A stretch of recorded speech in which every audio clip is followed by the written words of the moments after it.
Louvado seja nosso Senhor Jesus Cristo, para sempre seja louvado. Então, irmãos e irmãs, bom dia a todos. Bem-vindo a esse momento de reflexão da Palavra de Deus para esse dia, que é esse domingo, que nós vamos refletir a apresentação do Senhor, que é uma festa dentro da Igreja Católica antiga, que vem da tradição. A apresentação do Senhor que vai nos colocar no contexto da visitação de José e Maria no templo.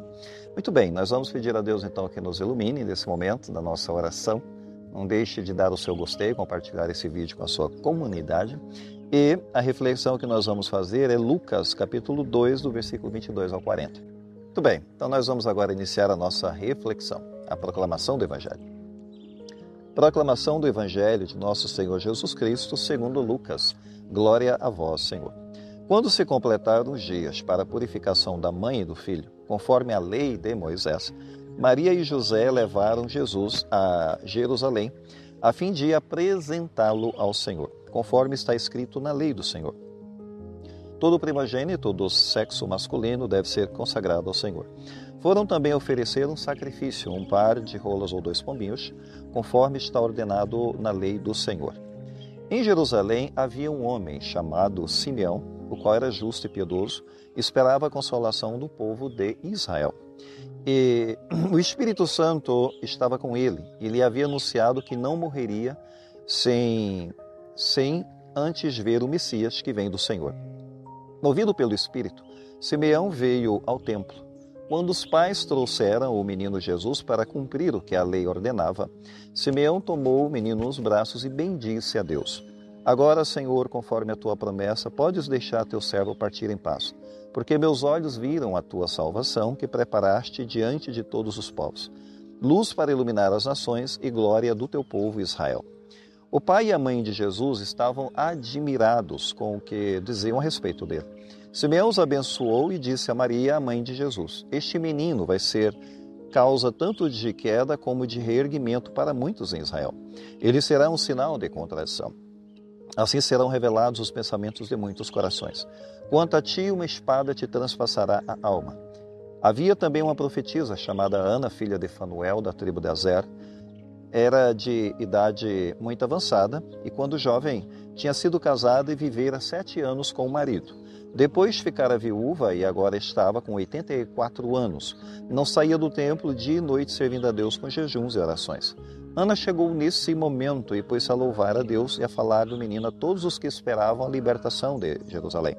Depois de cumprir tudo conforme a lei do Senhor, voltaram a Galiléia para Nazaré, a sua cidade. O menino crescia e tornava-se forte, cheio de sabedoria, e a graça de Deus estava com ele. Palavra da salvação, glória a vós, Senhor.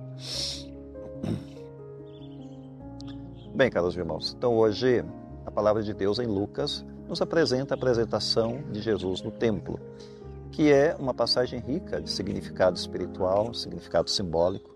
Também nos fala de fé, de esperança, nos fala da revelação divina e da obediência. A obediência é uma coisa que aparece bem forte aqui, obediência e humildade, porque Maria e José cumprem a lei de Moisés. Como nós bem sabemos, eles eram cumpridores da palavra de Deus. E Levíticos, no capítulo 12, falava justamente da apresentação dos primogênitos no templo e oferecimento de um sacrifício. Então, José e Maria, eles não se eximem de cumprir a vontade de Deus, não se eximem, na verdade, de estar diante de Deus com as suas obrigações religiosas em dias.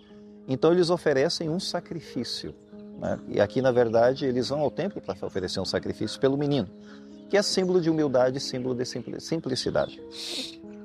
Isso nos ensina que a verdadeira grandeza da vida humana, ao oferecer sacrifícios a Deus, está na obediência a Deus, está na humildade, enfim, está na fidelidade a Deus. Claro, mesmo diante de exigências cotidianas, porque existem os desafios da vida que fazem com que as pessoas se sintam meio que atropeladas por tantas demandas, tantas necessidades que elas têm que dar conta na vida delas. Mas as pessoas, mesmo vivendo nesses desafios, elas procuram ser fiéis como Maria e José, seguir esse exemplo. Então, a obediência não é um peso, mas é expressão de amor. É expressão de amor, não é um peso em si. Simeão, ele vai ao encontro, na verdade, de Jesus no templo, movido pelo Espírito Santo, como diz o evangelista Lucas, E ele aguardava a esperança de Israel porque o Espírito Santo havia revelado isso para ele. E ele não esperou em vão. Um homem já com idade avançada, como a gente percebe, ele entoa um cântico diante de Deus, que agora, o Nunc Dimittis, que agora podeis deixar o teu servo em paz ao Senhor, porque meus olhos viram a tua salvação, etc. Fechamos aspas. Isso demonstra para nós uma coisa muito importante, que a espera por Deus na nossa vida nunca é vã.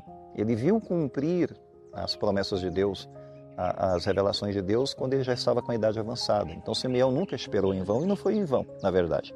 Porque Deus ele trabalha no silêncio, muito mais no silêncio do que na ostentação. Ou seja, mesmo que não se veja Deus trabalhando, Ele está agindo com certeza silenciosamente.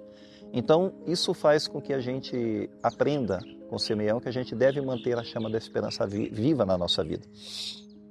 E a profetisa Ana aparece aqui também, dentro do templo, que é um símbolo para nós de uma pessoa que persevera na oração. Ela já estava com 84 anos servindo a Deus no templo. Ou seja, ela também ensina que a idade não é um empecilho, não é um obstáculo, né, para servir a Deus, para testemunhar a Deus, mesmo na idade mais avançada.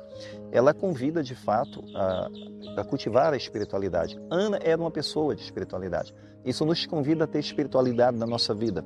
Espiritualidade profunda e, ao mesmo tempo, comunicar a fé para os irmãos ou para as irmãs, enfim. Depois nós temos a cena de Maria, saindo aqui de Simeão para Ana, nós temos a cena de Maria, em que há uma revelação para ela também lá no templo. Uma espada transpassará a sua alma, fecha aspas. Ou seja, vai ser o sofrimento de Maria que vai acompanhar a vida do seu filho, vai acompanhar o ministério do seu filho. Foi muito difícil. Foi um ministério com muita perseguição que vai terminar na cruz. E Maria acompanhou tudo isso sofrendo, rezando por ele, enfim. A maternidade de Maria é marcada pela alegria, mas é marcada também pela dor. Ambas as coisas estão juntas aqui na vida de Maria. Servir a Cristo exige, de fato, sacrifício.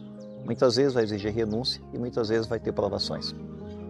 Então a gente precisa entender isso na nossa vida. Jesus ele vai ser uma luz para todas as nações. Nesse momento é profetizado isso pela boca de Simeão. Luz para iluminar as nações, glória de Israel. Colocamos entre aspas essas duas coisas aqui. Mostrando que é glória de Israel, mas é luz para todos os povos. Ou seja, a salvação é universal. O chamado de Deus vai ser para todas as pessoas. Ou seja, todos nós somos chamados por Deus a ser sal da terra e luz do mundo, como diz as palavras de Cristo. Muito bem, é um chamado então à esperança, é um chamado ao testemunho. Como nós percebemos, o Evangelho hoje nos chama a isso, a ter muita esperança na nossa vida, porque Deus trabalha, e a testemunhar, porque Ele também nos chama a dar testemunho. Portanto, é um ensinamento muito importante, que de fato Deus ele trabalha de uma maneira silenciosa e imperceptível, como a gente percebe. Aqui, o menino que aparece no templo, e todos vão louvar ao ver essa criança. Ou seja, Deus entrou na história de uma maneira muito discreta, ao mesmo tempo muito gentil, através de uma simples criança, um menino, um bebê. E a gente mostra que isso está nos ensinando a viver com humildade, com simplicidade, com perseverança, com esperança. É um chamado que a criança com o menino faz para nós, que o menino Jesus faz para nós. E Simeão e Ana, na verdade, são exemplos de pessoas que acolhem Jesus em suas vidas. Nós temos que aprender a acolher Jesus na nossa vida. E a gente tem que aprender a testemunhá-lo também. Vamos pensar nessa realidade. Que a festa da apresentação nos inspire a sermos pessoas mais esperançosas, que acolhe Deus em nossa vida, que espera os momentos de Deus, que trabalha silenciosamente, sem dar muita ostentação ao que Ele faz. Que a gente aprenda tudo isso em nossa vida. Vamos concluir a nossa reflexão com a bênção final. O Senhor esteja convosco, Ele está no meio de nós. Abençoe-vos Deus Todo-Poderoso, o Pai, o Filho, o Espírito Santo. Amém. Fiquemos em paz, irmãos, o Senhor nos acompanhe.